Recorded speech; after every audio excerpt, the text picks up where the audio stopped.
Book 10 of the Odyssey is called The Bewitching Queen of Aeaea. Before we meet the enchantress Circe that the chapter is named for, something else happens. Something that may feel strangely familiar. Odysseus and his men face danger. Again. They make some choices, and those choices lead to disaster. Haven't we seen something like this before? So much déjà vu all over the place. In the last book, Odysseus and his men were trapped by the Cyclops. Men were eaten, boulders were thrown, escape seemed impossible. Now in Book 10, something similar happens again. They encounter another group of giants, the Laestrygonians. And once again, the result is destruction. As readers, we're trying to pick up on the pattern. But this time something is different. In the earlier story, Odysseus was able to rely on his cleverness. He made a plan, he escaped, and rescued most of his crew. Here, there is no plan, no time to think, no clever solution. Our hero and his men are just plunged straight into danger, and the losses are far greater. As we read this chapter, we'll pay close attention to how these repeated situations unfold. We'll ask, why does this keep happening? And what does Homer want us to think when we see the same kind of mistake is made again, but with worse consequences? Because in Book 10, a new pattern begins to emerge. Repeated choices and repeated failure. First, let's make sure we know the facts, and so we'll start with an objective plot summary. Odysseus continues telling his story to the Phaeacians, describing 3 more episodes from his journey. First, the island of Aeolus. Aeolus is the keeper of the winds. He welcomes Odysseus and shows him hospitality. When it's time to leave, he gives Odysseus a bag containing all the winds that might blow them off course, leaving only the favorable western wind to guide them home. For 9 days, they sail successfully, and Ithaca comes into view. But while Odysseus sleeps, his crew grows suspicious. They believe he's hiding treasure from them, that there's gold and silver in that bag from Aeolus. They open the bag. The winds rush out, and a violent storm drives them far away from home. When they return to Aeolus for help, he refuses. He believes they must be cursed by the gods. Next, the Laestrygonians. Odysseus and his fleet arrive at a narrow harbor surrounded by cliffs. Most of the ships enter, but Odysseus keeps his own ship outside. The inhabitants turn out to be giant cannibals. They attack suddenly, hurling massive stones and devouring the men. Trapped in the harbor, the fleet is destroyed. Only Odysseus' ship escapes. Finally, the island of Aeaea, home of the sorceress, Circe. Odysseus sends a group of men to investigate a house they find in the forest. Circe appears to welcome them, but gives them a potion that removes their memory. And she transforms them into pigs. One man escapes and warns Odysseus. On his way to rescue them, Odysseus encounters the god Hermes, who gives him a protective herb and advice. Odysseus confronts Circe, resists her magic, and forces her to restore his men to human form. After this, Circe becomes an ally. Odysseus and his crew remain on her island for a year, enjoying Circe's hospitality.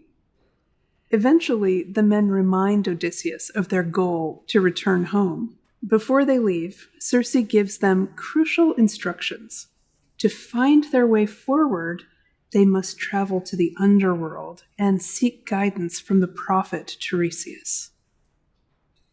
Now that we've seen what happens in each episode, we can look more closely at what connects them. In Book 10, we see 3 episodes, 3 locations, and what you might think are random, unlucky events that Odysseus and his crew just stumble upon.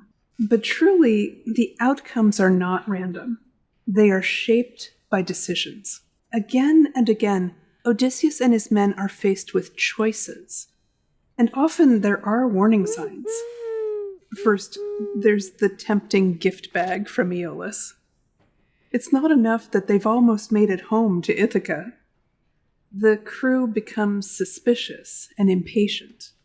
Instead of trusting their leader, they act on fear and curiosity and greed, and they open the bag of winds. The result is disaster. They lose all that progress.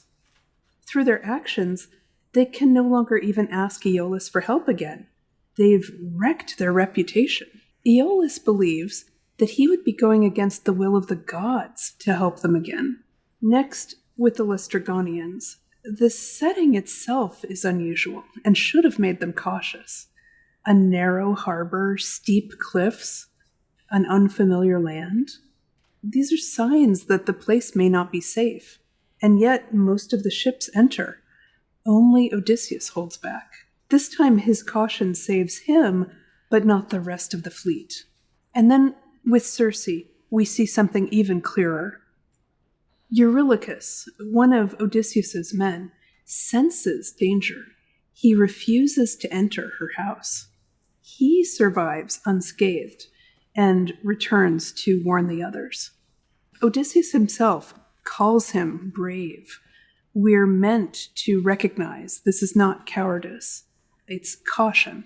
It shows us that there were other choices available.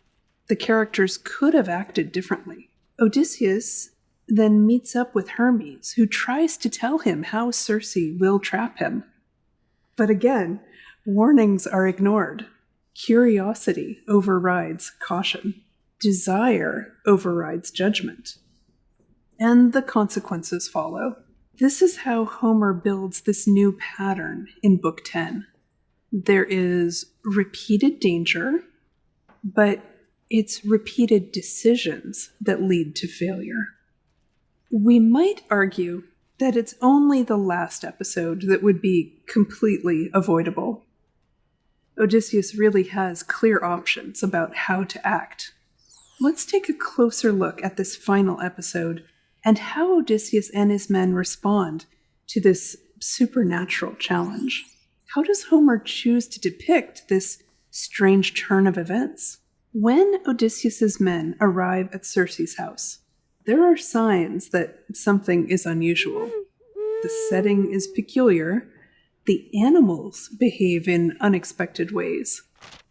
And yet, the men accept her invitation. They eat, they drink, and then they are transformed. Circe uses a potion to subdue them, and then she turns them into pigs. What's striking here is not just the presence of magic, but how it is treated. No one pauses to question whether this is possible. We've seen disguises and magic mists before. In the world of the Odyssey, encounters with the supernatural are expected. The danger lies not in the existence of magic, but how characters respond to it. Eurylochus senses something is wrong. He refuses to enter. He escapes. The others ignore the warning signs. They trust too quickly, and they suffer the consequences. Notice also Homer's use of vivid figurative language to shape how we understand this scene. When Circe transforms the men into animals, the choice of animals matters. They become pigs. These are creatures associated with appetite, comfort, and lack of restraint. This reflects the moment just before the transformation.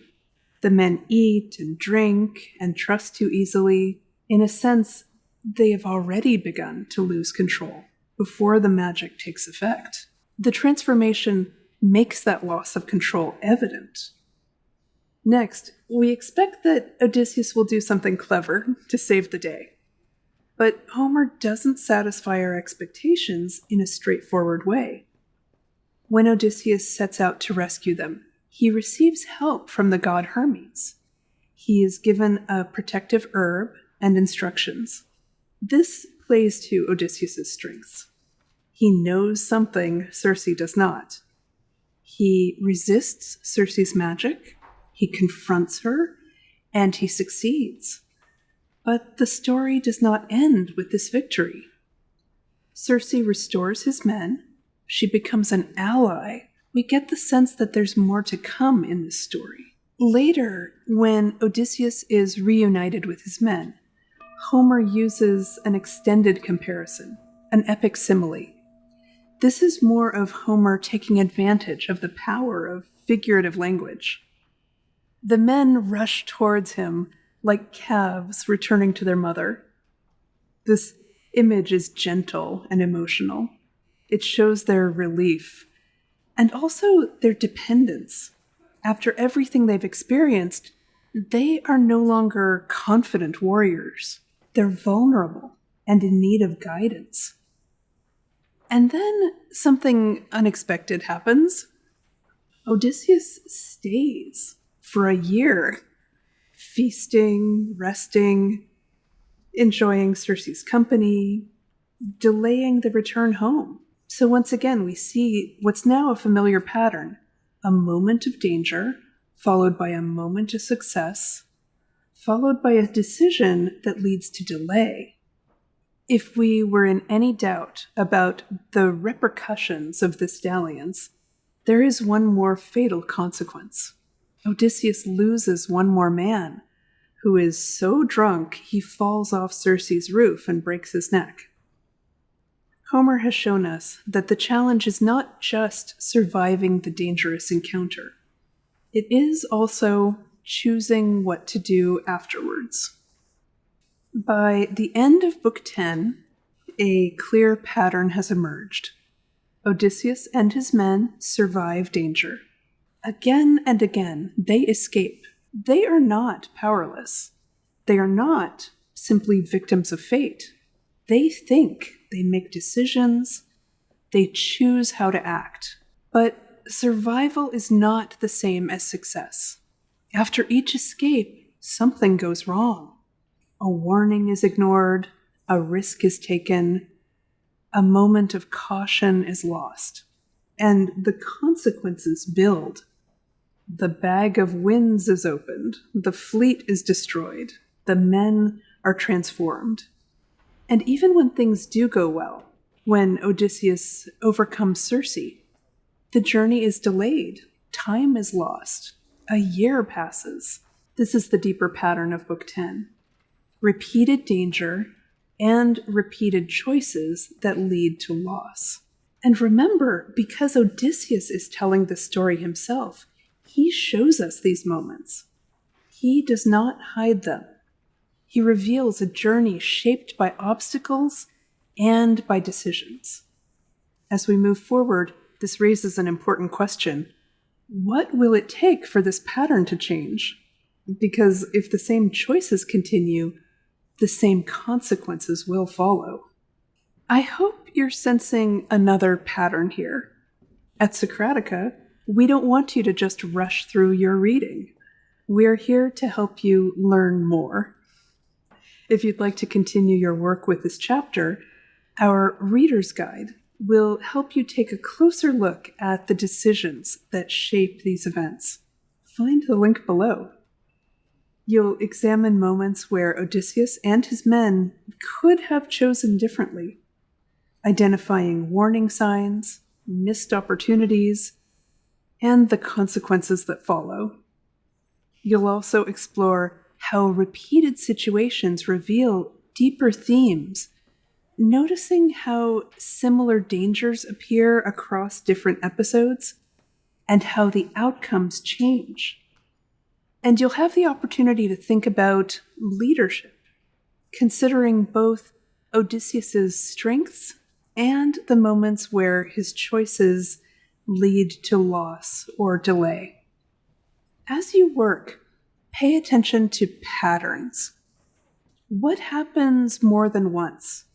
What changes and what doesn't?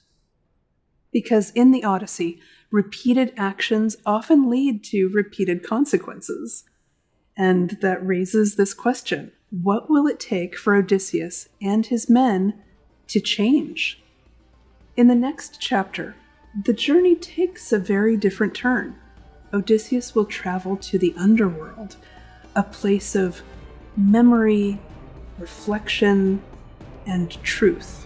And there, he may begin to understand what lies ahead.